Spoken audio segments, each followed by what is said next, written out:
Hola, ¿qué tal amigos de Logic? Sean bienvenidos a esta penúltima sesión del día. Ha sido eh, mucho más de lo que yo me esperaba. La verdad, estoy muy contento. Espero que no estén cansados de mí. Yo no estoy cansado. Y sobre todo porque algo que platicábamos, veré antes de entrar a las sesiones, la pluralidad de las ideas, la posibilidad de escuchar tantas voces tan diversas, con tantos puntos de vista, y la verdad es que poco se ha escuchado como repetido, y eso me encanta porque al final del día, quien sea que haya tenido la oportunidad de estarse todo el día escuchando las ponencias, creo que se da mucho valor y creo que se cumple el objetivo de este día. Entonces, Bere, te agradezco muchísimo que hayas preparado esto para nosotros. Sé que detrás de esta presentación hay muchísimas horas de pensamiento, de diálogo, de introspección y de poner un tema un poco tan diferente. Creo que es un enfoque totalmente divergente a lo que hemos escuchado. Creo que todos hemos hablado de originalidad y cosas que sí están como un poquito ya masticadas, pero tú pones en la mesa un enfoque distinto que es la IA, creación y libertad de expresión. Si quieres, tampoco sin spoiler tanto, pero ¿qué te lleva a de pronto decir, oye, aquí hay un derecho que no estamos viendo, o nadie está hablando de esto, y este enfoque que le acabas de dar me parece brillante? Adelante, bienvenida, Bere.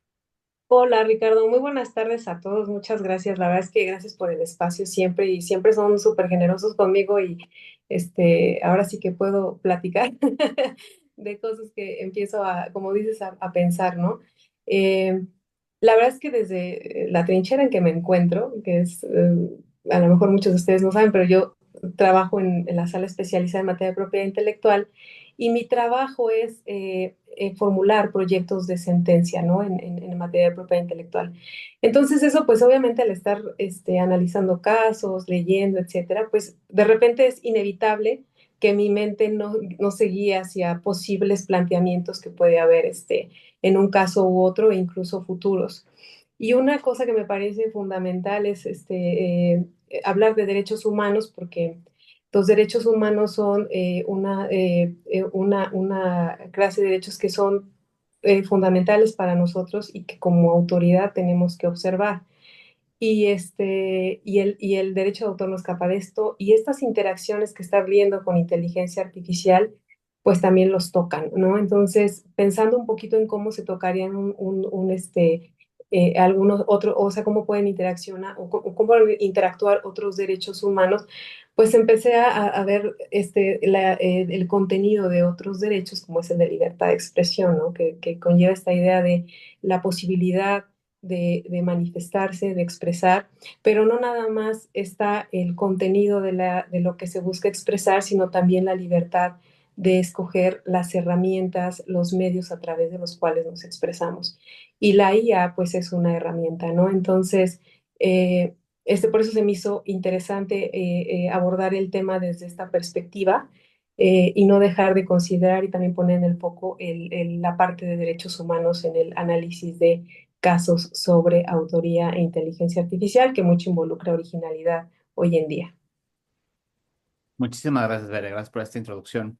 Y como lo platicabas, bueno, pues para quien no te conozca, ya no sé si eres doctora o maestra, porque ya no me quedé, ya no sé dónde me quedé en tu tema de doctorado. Ya eres doctora, ya te puedo decir doctora. No, soy candidata todavía, soy maestra y candidata a doctorado. Bueno, pues Bere, muchísimas gracias, como te presentaste desde la sala. Creo que tienes el gusto de estar en una sala que es una sala bien formada, que acá genera criterios interesantísimos y que tiene el gusto de poder ser ¿cómo decirlo? Pues formar criterios, ¿no? Que vamos a estar viendo los próximos meses y años. Y gracias por llevar a este lado la conversación. Tenemos algunas preguntas preparadas y bueno, esta es la primera. ¿Por qué la evaluación de originalidad basada en herramientas o en las herramientas utilizadas, particularmente la IA, representa un dilema jurídico en el sistema actual de derechos de autor en México? Es decir, ¿por qué el hecho de que de pronto nos restrinjan o de pronto nos digan que sospechan que se hizo con IA, empieza a generar un dilema jurídico? Sí, bueno, la verdad es que creo que la respuesta está en la configuración del sistema, ¿no? El sistema de derechos de autor, así como lo concebimos hoy en día, pues es del siglo XIX, ¿no? No había en ese momento inteligencia artificial claramente. Todo el tiempo la idea que había era obra, autor humano y no había más, ¿no?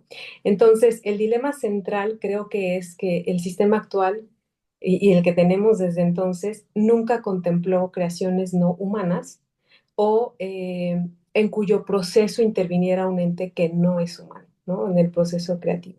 Entonces, ese es el gran dilema que yo encuentro. Entonces, pues aquí ya teniendo en la mente esto, pues empezamos a pensar en conceptos que son tradicionalmente concebidos y que teníamos muy dados por hecho, como es el de la originalidad, que no está ni definida en la ley federal de derecho de autor porque es, vaya, hasta obvio a lo mejor, ¿no? Determinar que la originalidad pues viene de un autor humano. Y entonces es un concepto bien relevante y o sea, ahorita, por como hemos estado viendo cómo se está moviendo esto, las discusiones se están orientando precisamente a ver el tema de originalidad, cómo lo vamos a definir, cómo lo vamos a determinar, ¿no? Pero también creo que es muy importante introducir una tercera pregunta. ¿En qué momento la vamos a calificar y con relación a qué? Porque tradicionalmente cuando hablamos y se cuestiona la originalidad, tenemos que pensar que la originalidad es un criterio de protección de una obra que implica que es una creación propia de un autor y que no está copiada de otra obra, pero otra obra humana, ¿no? Entonces ahí es donde está el problema, que el concepto está guiado hacia humanos, no hacia otros entes. Entonces, ahorita que se está cuestionando la originalidad en etapas registrales y se está incluso orientando las decisiones hacia requerir pruebas en una etapa registral, pues sí que nos rompe todo el esquema, porque además ya trastoca otros principios como el principio de buena fe en el derecho de autor, ¿no? Que tú nada más llegas al indautor, le dices, oye, yo escribí este poema, hice este gráfico, etcétera, y el indautor pues te cree, porque también la buena fe implica eso, ¿no? Que confía en un inicio, que tú estás llevando una obra original. ¿Qué quiere decir esto? Que trae tu impronta, que tú la hiciste, que tú interviniste desde la concepción y en el proceso creativo. Entonces, creo que debemos empezar a pensar más bien, a trasladar en qué momento vamos a cuestionar esa originalidad y desde qué punto de vista, porque a la fecha es originalidad con relación a otras obras, pero humanas, no con relación a la herramienta utilizada, que es lo que se está cuestionando ahorita. Doctora Bernice, cuéntame un poquito cómo se relaciona el derecho humano a la libertad de expresión con la facultad del autor de elegir las herramientas tecnológicas para su proceso creativo. Este, este, como comenté como al inicio que hicimos la parte introductoria, estos temas tienen todo que ver con derechos humanos y me gusta ponerlo sobre la mesa porque hay un derecho a la protección al derecho de autor, ¿no? Y eso está en el artículo 27 de la Declaración Universal de los Derechos Humanos. En el párrafo segundo claramente dice que todas las personas tienen derecho a la protección de intereses morales y materiales que le correspondan, ¿no? Con relación a las producciones científicas, literarias, artísticas de que son autoras, ¿no? Entonces, ahí está consagrado el derecho humano a la protección del derecho de autor, es un derecho que está reconocido. Ahora, la libertad de expresión es también un derecho humano y este derecho pues está reconocido en varios instrumentos internacionales como el Pacto Internacional de Derechos Civiles y Políticos, en el Pacto de San José también, e implica la posibilidad de difundir, informar ideas que tienen las personas. Y eso se puede hacer a través de una creación artística o una creación literaria. Y en la elección de las herramientas que se ocupan, como pueden ser las tecnológicas que involucrarían una inteligencia artificial, está implícito un concepto que es el de autonomía creativa, que es el que tendría todo derecho, todo autor de elegir la forma en que va a expresarse. Entonces, la herramienta de la inteligencia artificial aquí la tenemos que ver como una herramienta, como un instrumento que nos va a permitir en muchas ocasiones exteriorizar ideas. y es una herramienta de la que se vale una persona para expresar una idea concreta que tiene, ¿no? Entonces, es importante decir que la libertad de expresión está concebida como esa posibilidad de difundir información, ideas, consideraciones, de muchas maneras, oral, escrita, etcétera, y de muchas maneras, de muchas formas, ¿no? Ya sea a través de impresiones, de manera artística, alguna interpretación. Y es importante decir que el enfoque que yo veo no es desde el punto de vista de la censura, porque este derecho de libertad de expresión muchas veces lo que se pone en la mesa es que no puede estar sujeto a previa censura, ¿no?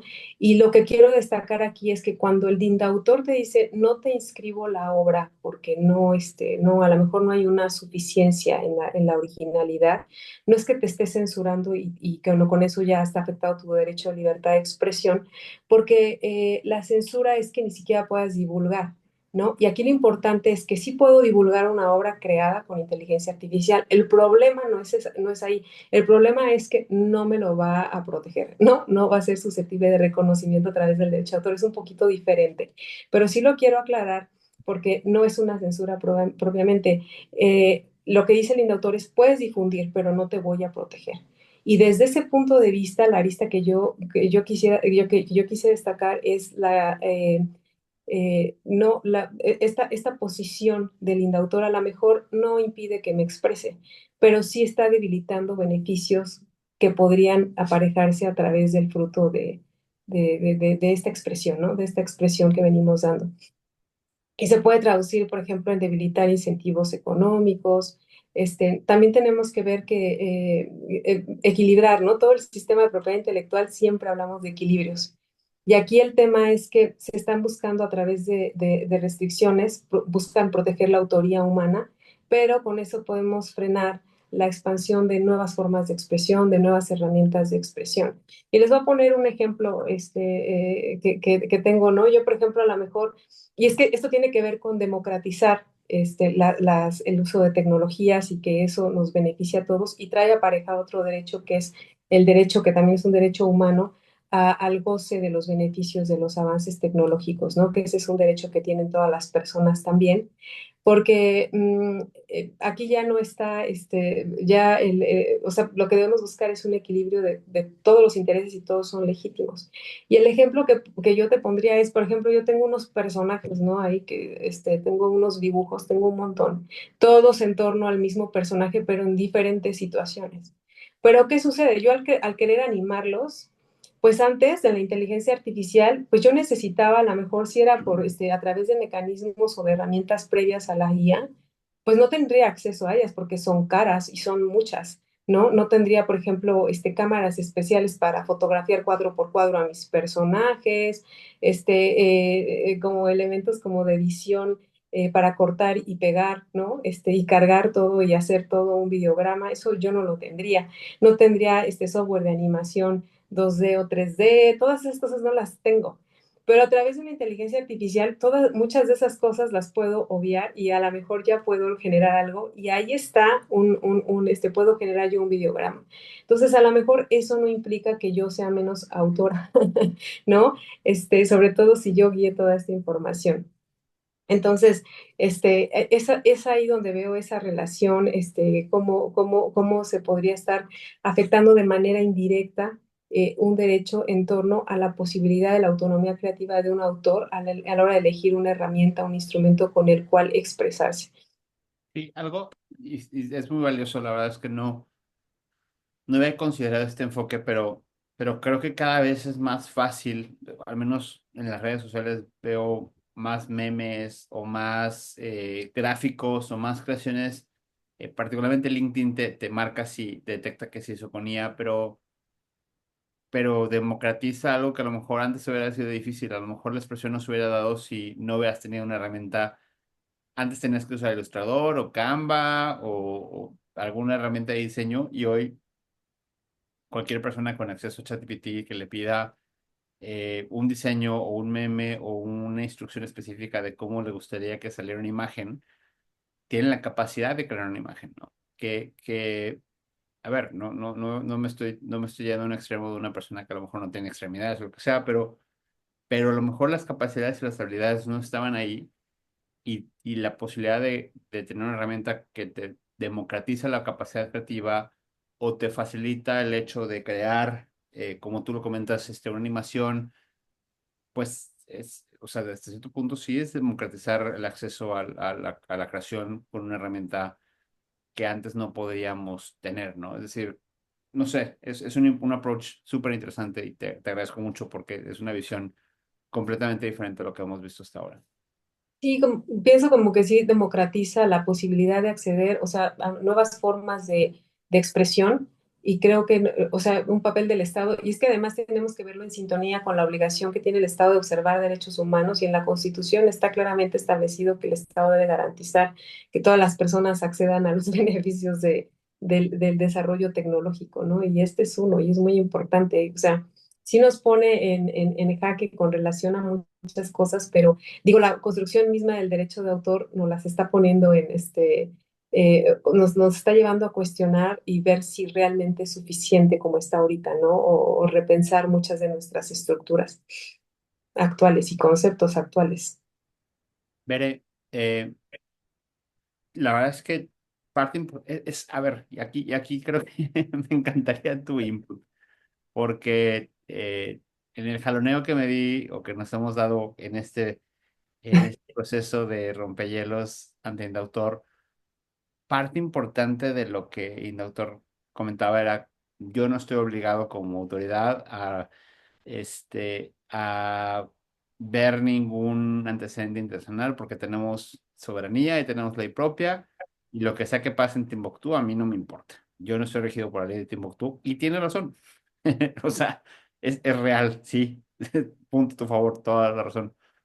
Pero también creo que por una parte, pues no podemos ser ajenos a los casos internacionales donde pues estamos viendo el mismo problema. O sea, creo que no, o sea, a diferencia de otras eras, creo que hoy más que nunca en un mundo global estamos teniendo el mismo problema en todos lados. Es decir, no tenemos por qué ser ajenos a las dinámicas de otros países o las conclusiones que se ocurren en Estados Unidos, en China, en Alemania. O sea, ¿cómo le hacemos para de pronto entremezclar estas formas de pensar y de pronto pues vamos a tener que tener un consenso global? O sea, no podemos estar, al menos todos los que estamos bajo Berna, no podemos tener ideas completamente separadas, ¿no? Creo que no sé si hace falta de pronto un consenso más orquestado, porque también siento que, no sé si, híjole, a ver si no digo una tontería, pero no sé si he sentido un poquito tibio a la OMPI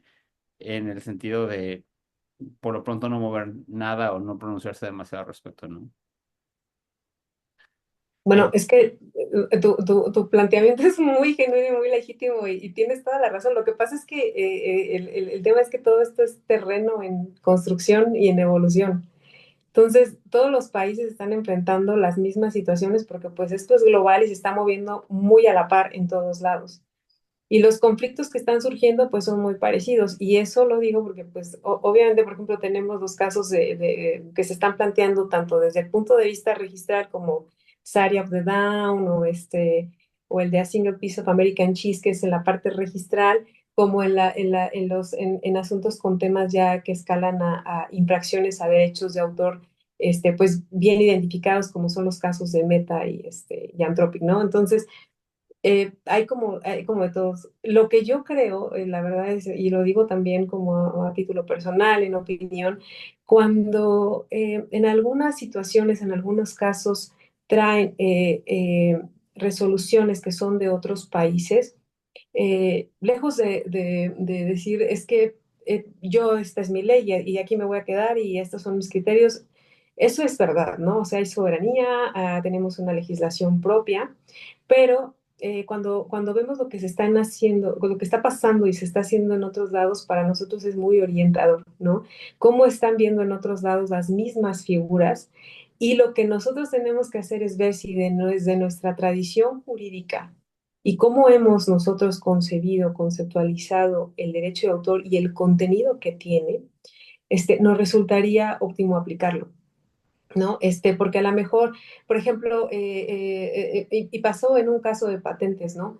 En el asunto de Davos. A lo mejor en algún país donde sí fue reconocida la calidad de inventor a Davos es porque no había en la legislación un freno para no hacerlo, o sea, no definía lo que era un inventor desde el punto de vista de una persona física, entonces, pues padrísimo, ahí se puede.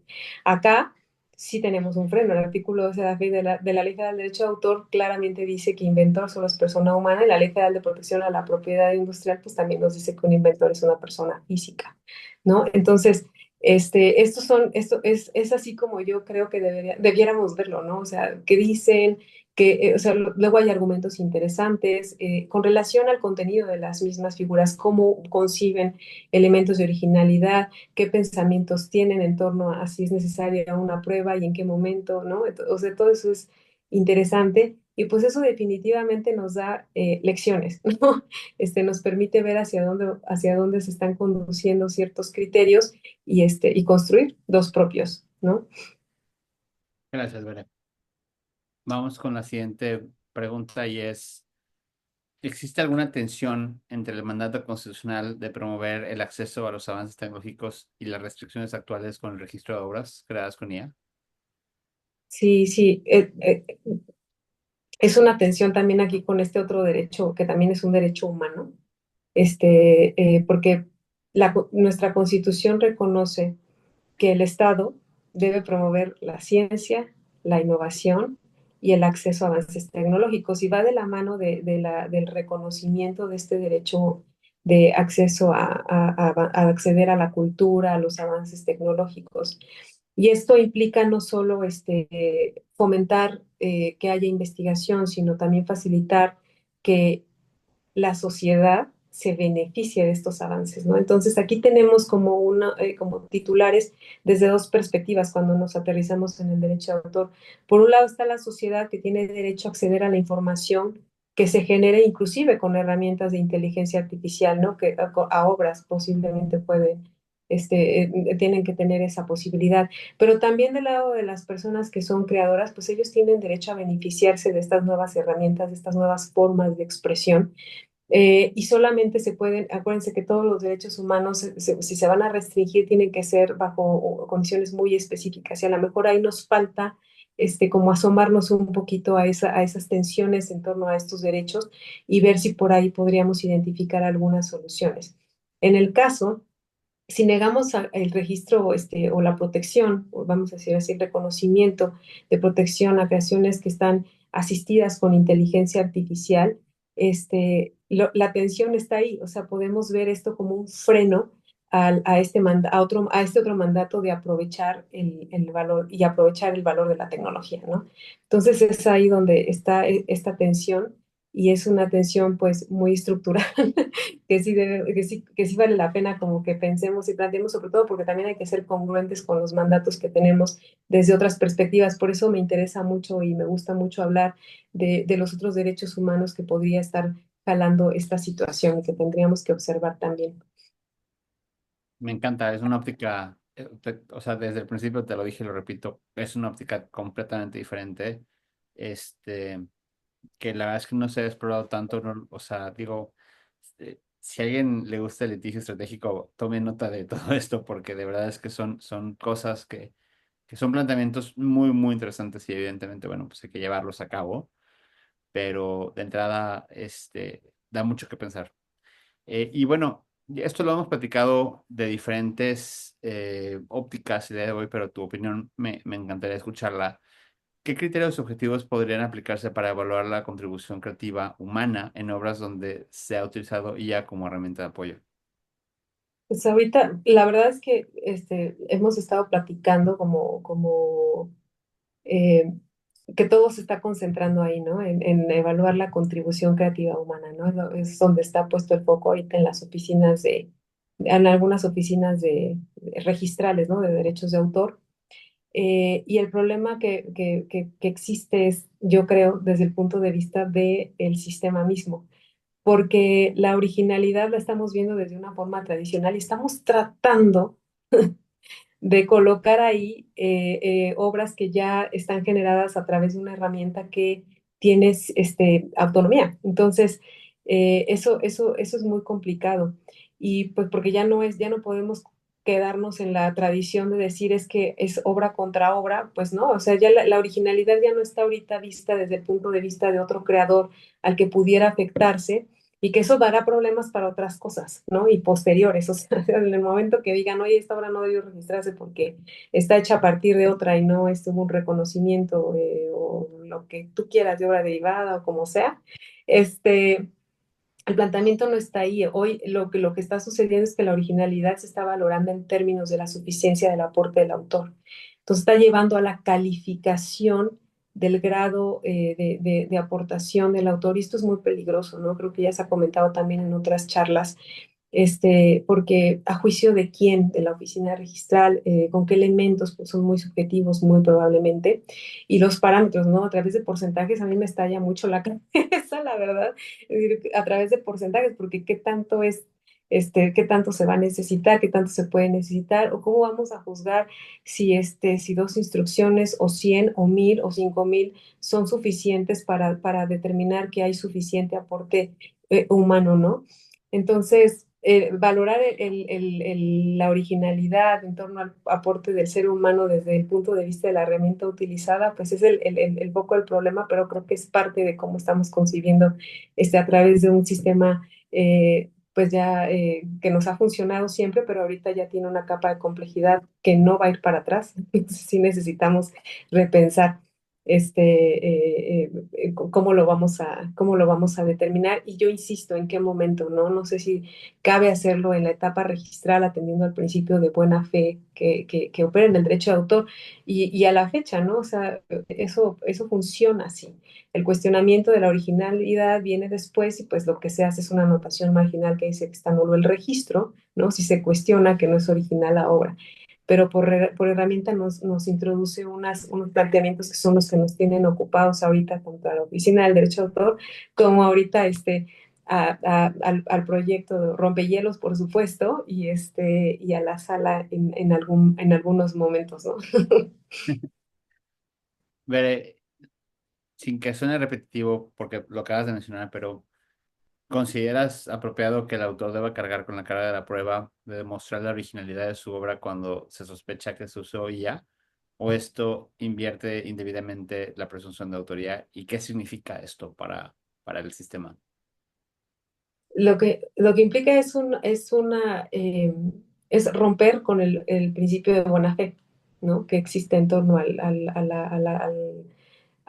o sea, lo que tenemos es, yo presento una obra y la originalidad se presume, ¿no? Y hasta que es cuestionada desde el punto de vista de otra anterior, tal vez. Eh, el tema aquí es que requerir pruebas en esta etapa registral, pues es muy cuestionable porque eh, lo que está pasando es que está una presunción que se está como tratando de eliminar a través de otra presunción. O sea, yo presumo que hay inteligencia artificial en tu proceso creativo y entonces te requiero para que pruebes lo que de principio es una presunción. Entonces eso es muy extraño, es muy raro y se torna muy complicado. Y hay hasta un perjuicio, porque es como si todas las obras que están generadas de alguna manera con inteligencia artificial tuvieran un problema de credibilidad, de honestidad en torno al autor de decir esto es mío, ¿no? A lo mejor se va a poder cuestionar, sí, pero no sé si en la etapa registral. Eh, Además, en México y en la mayoría de los países, el registro de una obra pues genera una presunción de autoría siempre, ¿no? O sea, eso es muy importante decirlo. Lo que genera es una presunción de autoría. Eso quiere decir que a lo mejor siempre va a ser cuestionable, ¿no? En el momento que llegue alguien y digan esto no es original, pues ya será cuestión aquí en México, pues de la sala especializada en materia de propiedad intelectual determinada a través de argumentos y ahora sí pruebas que la obra no es original, ¿no? Pero no sé si en etapa registral desde el punto de vista de calificar la originalidad a partir de la herramienta usada, sea la mejor solución. Eh, yo creo que sí tendríamos que preguntarnos cuándo es cuestionable la originalidad ahorita, ¿no? Eso sería importante. Te pregunta Andrés en el chat ¿Qué parámetros podría utilizar la autoridad para presumir el uso de ella? O crees que está usando en este momento? Pues las que está usando, bueno, es el grado de intervención humana en el proceso creativo, ¿no? Ese es lo que está, el problema es cómo está considerando ese grado de intervención humana, qué tan, o sea, a partir de qué parámetros, o sea, en la concepción de la idea, bueno, pues eso no es protegible, ¿no? Ahora, en la elección de la herramienta, eso creo que es un tema de autonomía creativa. En el proceso creativo, bueno, ahí es determinar el uso de la herramienta y qué tanto se utilizó y qué tantas instrucciones estamos dando nosotros para lograr un resultado. Y si en ese resultado realmente puede verse la impronta de una persona. Ese es ahí es donde estamos atoradísimos todos y es lo que nos está dando la mayoría de los problemas, pero sí necesitamos tener criterios claros en torno a qué es lo que vamos a considerar original a partir de ahora, porque ahorita sí se está cuestionando, ¿no? La originalidad, no como antes. Entonces, sí tenemos que tener criterios claros.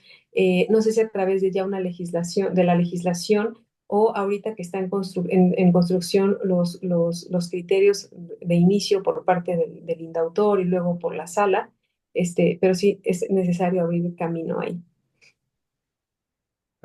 Gracias.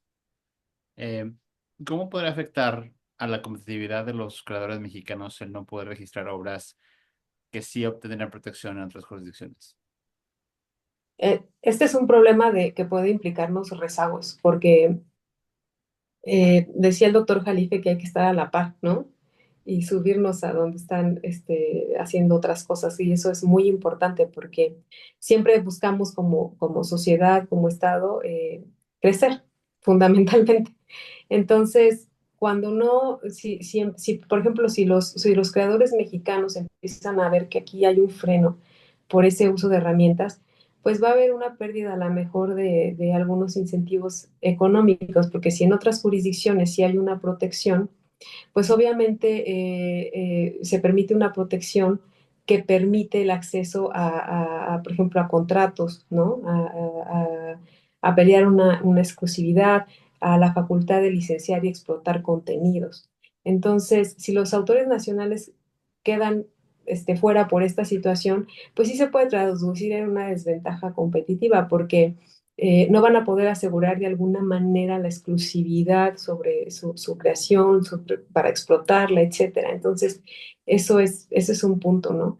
Desde el punto de vista económico. También, pues desde el punto de vista de la competitividad de los creadores mexicanos, pues vamos a hacer un mercado que consuma contenidos, porque van a venir de otros lados y protegidos y todo, pero nosotros no vamos a ser capaces de producir lo mismo o creaciones similares con herramientas de inteligencia artificial porque no van a tener un reconocimiento y pues eso genera como un desincentiva, ¿no? Entonces sí puede generar un perjuicio. Ahora, también desde el punto de vista de la innovación, pues se va a desalentar el querer hacer como experimentos creativos a través de inteligencia artificial y lo que perdemos ahí es mucho porque es súper interesante todo lo que se puede crear y generar a través de inteligencias artificiales. Y los mexicanos somos súper creativos, el problema es que luego no tenemos, y es muy importante hablar de la democracia de esta herramienta porque aquí podría haber un gran, eh, una gran posibilidad de esta expresión, ¿no? Te digo, yo hablo de mis muñecos, pero pues hay mucha gente que también tiene cosas ahí atoradas y no las mueve porque no tiene recursos para acceder a muchas cosas, ¿no? Que les permitirían ejecutar una idea que ya traen. Ya casi estamos acercándonos al final de esta conversación y hay dos preguntas muy interesantes y obvio no son repetitivas para nada, creo que son muy complementarias y esta creo que es clave. Al negar el registro por uso de IA, se vulneran otros derechos humanos además de la libertad de expresión, como el derecho a participar en la vida cultural o beneficiarse del progreso científico. Sí, definitivamente, porque el derecho a libertad de expresión tiene esta vulneración indirecta que ya les compartía, ¿no? Pero además jala que es el derecho a participar en una vida cultural y a beneficiarse del progreso científico, porque la participación en la vida cultural está, pienso hacia los creadores, ¿no? ellos pueden participar y a lo mejor no tenían antes herramientas que les permitieran esto y ahora sí hay una, ¿no? Entonces, y les digo, no es un tema de que no les pueda, no permitan su divulgación, la van a poder divulgar, pero el tema es que va a quedar en un limbo porque no hay un autor reconocido para esas obras porque están nada más por el simple hecho que están generadas con inteligencia artificial y entonces no va a haber protección. Eh, y pues hay una fórmula ahí que dicen que pues, del dominio público, ¿no? ¿Cómo opera el dominio público? También es un concepto bien importante y bien interesante ahorita que se va a tener que replantear. Pero pues también la ley federal del derecho de autor dice que las obras que no tienen un autor conocido, pues no tienen 100 años de protección a partir de su divulgación, ¿no? Este, pudiera ser ahí que haya algo así, pero no sé si 100 años, no lo sé, ¿no? Es exploratorio totalmente. Pero pues definitivamente este derecho a participar en la vida cultural se puede ver afectado con esto porque va de la mano con la posibilidad de acceder pues al otorgamiento de licencias, a la explotación de los derechos de manera exclusiva. Entonces, sí genera, sí, sí lo jala. Y además, en torno a beneficiarse al progreso científico, lo mencionábamos ahorita, la IA es una herramienta que viene del progreso científico y que permite la generación de contenidos. Eh, y que puede ayudar muchísimo en la construcción o en todo el proceso creativo de un autor. Entonces, sí que se toca, sí que se afecta y lo que tenemos que ver es que negar la protección a creaciones asistidas o hechas con inteligencia artificial, pues sí podría estar excluyendo a los autores y además a las audiencias. Aquí es doble la afectación, ¿no? Tanto para un creador como para una audiencia, que es el público, que es la sociedad, de una forma nueva o muy contemporánea de expresión, de producción cultural. Entonces, a la parte que nos veda el derecho a beneficiarnos del progreso científico. Por eso a lo mejor tendremos que encontrar un justo balance, un justo equilibrio que tenga que ver con replantearnos todo nuestro sistema, porque una política, una decisión muy restrictiva en torno a excluir todo lo que tenga que ver con inteligencia artificial, pues sí es desproporcionada. Sacrifica derechos culturales y el acceso a esos derechos culturales. Entonces, también claro que se vulneran. Entonces, por eso me gusta este tema, porque tenemos que ver otras aristas y que van más allá, ¿no? De la sola configuración del derecho de autor. Cátedra que nos estás dando, maestra Berenice. Vamos con esta última pregunta y también,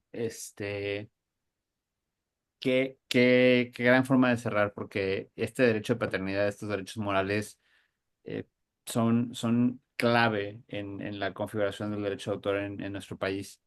Y bueno, la pregunta sería, ¿por qué el derecho de paternidad es tan ligado a la identidad del autor? ¿Se ve comprometido cuando se demerita una obra por haberse apoyado con ella?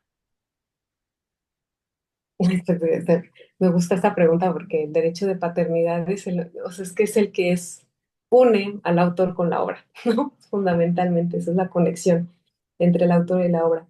Y de hecho para eso está concebido y desde siempre.